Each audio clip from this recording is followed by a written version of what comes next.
Salut à tous, c'est Antoine Moreau. Si vous aimez les voitures, vous êtes au bon endroit. Continuez à regarder cette vidéo, on passe tout de suite au sujet du jour. Les batteries plomb-acide à composition électrolytique liquide ou épaisse sont utilisées pour alimenter le réseau de bord des voitures. Les propriétaires de voitures kilométrées se posent la question de savoir s'il est possible de faire l'appoint d'électrolyte dans la batterie et comment effectuer la procédure correctement. Faire l'appoint du liquide permet de restaurer la capacité et de prolonger la durée de vie de la source de courant continu. Comment les propriétés de l'électrolyte de la batterie du véhicule changent-elles? Pour remplir la batterie, on utilise un mélange d'eau distillée et d'acide sulfurique. Au cours des réactions électrochimiques, l'eau se décompose et s'évapore, les vapeurs se condensent sur les parois intérieures du boîtier ou s'échappent dans l'atmosphère par les orifices de ventilation. La fraction volumique de l'acide dans la solution augmente, ce qui, associé au faible niveau de liquide dans les pots, affecte négativement la capacité et la durée de vie de la batterie. Au stade final de la charge de la batterie,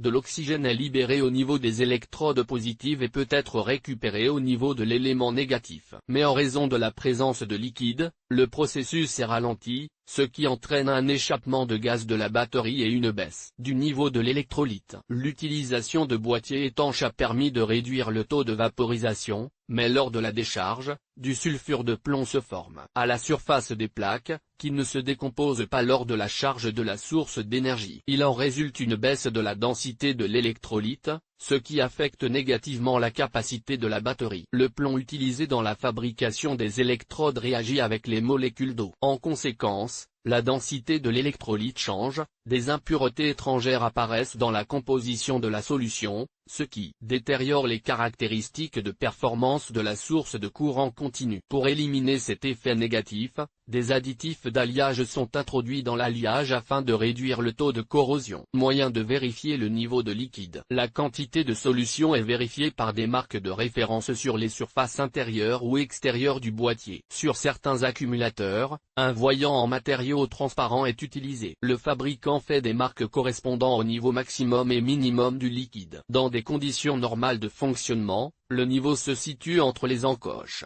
Ne pas faire fonctionner l'appareil avec un niveau de liquide augmenté ou diminué. Si le corps de l'alimentation est en plastique opaque, des voyants recouverts de bouchons à vis sont utilisés pour vérifier le niveau des bocaux. La poussière et la saleté sont enlevées de la surface du boîtier avant de dévisser les bouchons. Pour les tests, on utilise un tube de verre que l'on descend dans la cavité du bocal jusqu'à ce qu'il s'arrête au niveau des électrodes. L'extrémité opposée est serrée avec un doigt pour maintenir la solution à l'intérieur du tube. Au lieu de l'élément en verre, on peut utiliser un morceau de papier enroulé que l'on fait descendre dans l'électrolyte jusqu'à ce qu'il pénètre dans les plaques. Le propriétaire peut déterminer le niveau d'électrolyte par inspection visuelle, mais cette méthode n'offre pas une grande précision de mesure. Le volume de liquide dans les bidons doit être égal, 5 à au-dessus du bord supérieur du paquet d'électrodes. Si le niveau baisse, il faut ajouter de l'eau distillée. Dans les appareils sans entretien équipés d'un boîtier hermétique avec labyrinthe de ventilation, le contrôle du niveau d'électrolyte n'est pas prévu. Le propriétaire de la voiture ne peut vérifier le volume du liquide qu'après avoir percé des trous dans les couvercles des bidons. Dans quel cas faut-il remplir l'électrolyte de la batterie? Lors des mesures de restauration, il est important de ne pas causer de dommages supplémentaires à la batterie. Un remplissage erroné d'électrolyte ou d'eau peut en outre perturber l'équilibre électrochimique et mettre définitivement la batterie hors d'état de fonctionner. Par exemple, si les plaques sont sulfatées, l'acide de la solution est consommé. Une recharge d'électrolyte pur est nécessaire pour reconstituer le volume. Si l'eau s'évapore naturellement, il faut ajouter de l'eau distillée dans les bidons, car l'introduction d'acide sulfurique supplémentaire accélère la sulfatation. La nécessité de recharger la batterie est déterminée en mesurant le niveau. L'appoint d'électrolyte pur est possible si le propriétaire connaît exactement le volume de la substance perdue. Dans le cas contraire, il est nécessaire de mesurer la densité de la solution, ce qui permet de maintenir la concentration optimale d'acide sulfurique. Que faut-il ajouter à la batterie avec de l'eau ou de l'électrolyte? Pour déterminer la substance à ajouter aux batteries, il est nécessaire de mesurer la densité de l'électrolyte à l'aide d'un aréomètre. L'appareil est un tube de verre muni d'une échelle de mesure, à l'intérieur de laquelle se trouve un flotteur. Dans des conditions normales, la densité de la solution se situe entre 1,27 et 1,20 g/cm3. Une déviation du paramètre dans le sens le plus faible indique un manque d'acide sulfurique, dans le sens le plus fort, la nécessité de remplir de nouveau de l'eau distillée. Algorithme de mesure de la densité: charger la batterie à l'aide d'un dispositif automatique externe. Déconnecter l'appareil de la charge et faire une pause de 3 à 5 heures. Pour augmenter la précision des résultats, il est recommandé d'effectuer les mesures à une température de 25 degrés Celsius. Essuyer le couvercle de la batterie pour le débarrasser de toute saleté, puis dévisser les bouchons. Si le produit est équipé d'un bouchon borgne, des trous doivent être percés pour mesurer la densité. Placez une poire en caoutchouc sur le corps en verre de l'aréomètre, remplissez la cavité 2 à 3 fois avec de l'électrolyte, pour augmenter la précision de la mesure. Vérifiez la densité des bancs de batterie un par un. Il n'est pas recommandé de remplir le réservoir avec une grande quantité d'électrolyte, car l'excès de liquide empêche le flotteur de se déplacer librement. Quand faut-il faire la pointe d'électrolyte et quand faut-il faire la pointe d'eau? Étant donné que l'acide sulfurique de la solution n'est pas consommé pendant le fonctionnement normal de la batterie, de l'eau distillée est utilisée pour compléter le niveau. Le volume de liquide dans les bidons est ramené au niveau normal,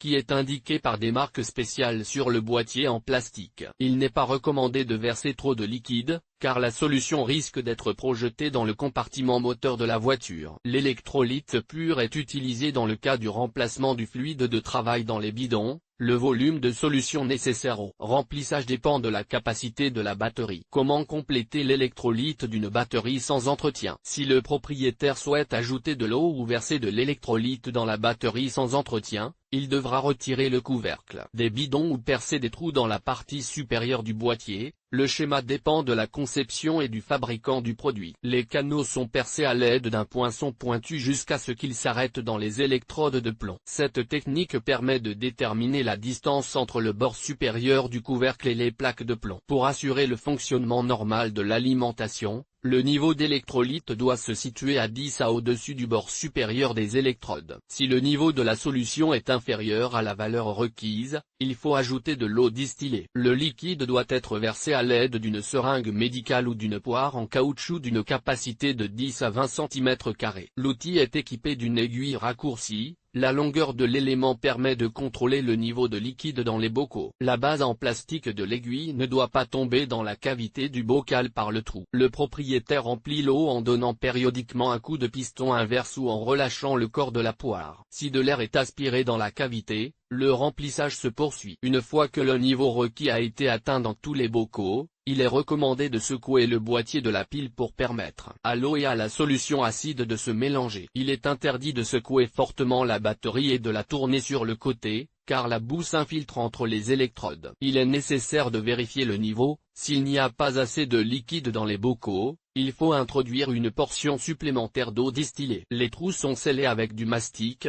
puis l'alimentation électrique est chargée. Il convient de garder à l'esprit que le remplissage d'eau permet de rétablir temporairement les paramètres de la batterie. Remplacement complet de l'électrolyte dans la batterie. Pour remplacer l'électrolyte de la batterie, il est nécessaire d'effectuer les opérations suivantes: garer le véhicule sur un terrain plat. S'il y a une chaîne stéréo standard, il est nécessaire de trouver le code de déverrouillage. Il sera nécessaire de rétablir la fonctionnalité du lecteur lors de la mise sous tension. Démonter les câbles et dévisser les fixations de la source d'alimentation, puis essuyer le boîtier de la poussière et des traces d'électrolyte à l'aide d'une serviette imbibée d'une solution aqueuse d'alcool ammoniacal. Dévisser les bouchons des boîtes ou percer des trous dans le couvercle. Pour vider le liquide, mettez un embout sur une seringue médicale ou une poire en caoutchouc, puis pompez la solution hors des pots. Il est interdit de retourner le boîtier de la batterie, car les particules de boue accumulées dans la partie inférieure du couvercle court-circuiteront les plaques et mettront la batterie hors service. Pour drainer le volume maximal d'électrolyte, le boîtier doit être incliné jusqu'à un angle de 45 degrés, la solution étant pompée à l'aide d'une seringue ou d'une soufflerie. Pour éliminer les résidus d'électrolyte, il est nécessaire de remplir plusieurs fois les bocaux avec de l'eau distillée. Pour accélérer la procédure, il est possible de balancer le boîtier d'un côté à l'autre. Il faut tenir compte du fait qu'il est impossible d'éliminer complètement l'électrolyte, les résidus de la solution restent dans les cavités entre les grilles des électrodes. Remplir les bocaux avec le réactif prêt, le niveau du liquide doit se situer au-dessus du bord supérieur des électrodes. Gardez l'appareil à l'intérieur pendant 5 à 6 heures, puis recharger l'alimentation et vérifier les performances de la batterie. Il est recommandé de charger le produit avec un courant ne dépassant pas 0,1 A, qui est fourni pendant 18 à 20 heures. Pour restaurer la capacité, il est nécessaire d'effectuer 2 ou 3 cycles de charge et de décharge avec un courant faible. Effectuer la charge finale avec un courant de 10% de la capacité nominale de la batterie. La charge est effectuée jusqu'à ce que la tension de 14,6-14,7 V soit fixée sur les bornes. Il est recommandé de vérifier la densité de l'électrolyte. Si la valeur dépasse la norme, il convient d'ajouter de l'eau distillée à la solution. Placez la batterie sur le véhicule et connectez les câbles. Ne pas évacuer l'électrolyte par des canaux supplémentaires percés dans le fond du boîtier. En perçant des trous, vous risquez d'endommager les plaques et de provoquer des courts-circuits. Le boîtier de la batterie est fabriqué dans un plastique spécial résistant aux acides, qui ne peut être ni collé ni scellé. Lors de la vidange de la solution d'acide sulfurique, il est recommandé de porter des gants de protection et le liquide ne doit pas être déversé dans les égouts.